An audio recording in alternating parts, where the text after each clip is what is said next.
नमस्कार सभी धर्मी लोगों का आपके अपने चैनल पर एक बार फिर स्वागत है।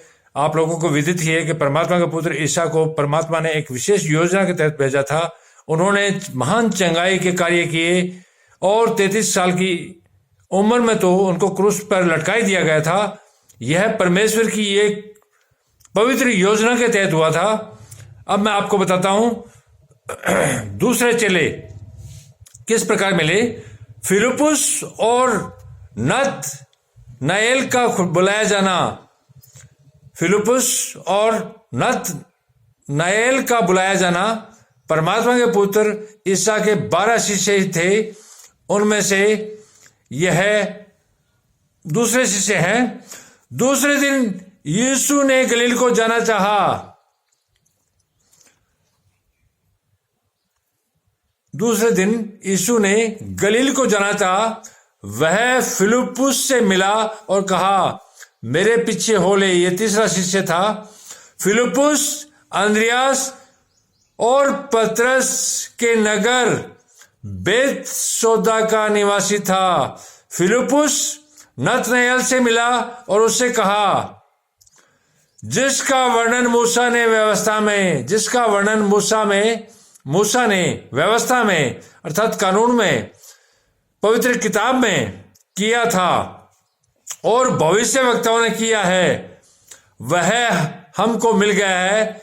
वह यूसुफ का पुत्र यीशु नासरी है।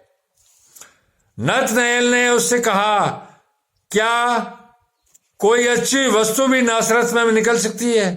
तब नतनएल ने उससे कहा, क्या कोई अच्छी वस्तु भी नासरत से निकल सकती है? क्या कोई पवित्र वस्तु भी नासरत जैसी गंदी जगह पर जहां पापाचार बढ़ रहा था निकल सकती है? फिलिपुस ने उससे कहा, चलकर देख ले। मैं क्या बताऊं, चलकर देख ले। यीशु ने नतनएल को अपनी ओर आते देखकर उसके विषय में कहा, देखो यह सचमुच इजरायली है, इसमें कपट नहीं है। नतनएल ने उससे कहा, तू मुझे कैसे जानता है? नतनएल ने उससे कहा, तू मुझे कैसे जानता है? यीशु ने उसको उत्तर दिया, इससे पहले कि फिलिपुस ने तुझे बुलाया तब तू अंजीर के पेड़ के तले था।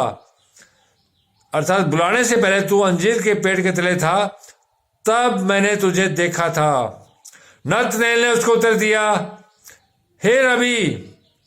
रबी का मतलब है गुरु, तू परमेश्वर का पुत्र है। तब नतनएल ने उसको कहा कि तू परमेश्वर का पुत्र है, तू इज़राइल का महाराजा है। यीशु ने उसको उत्तर दिया, मैंने जो तुझसे कहा, मैंने तुझे अंजीर के पेड़ के तले देखा, क्या तू इसीलिए विश्वास करता है? तू इससे भी बड़े बड़े काम देखेगा। ये तो कुछ भी नहीं है, तू इससे भी बड़े बड़े काम देखेगा।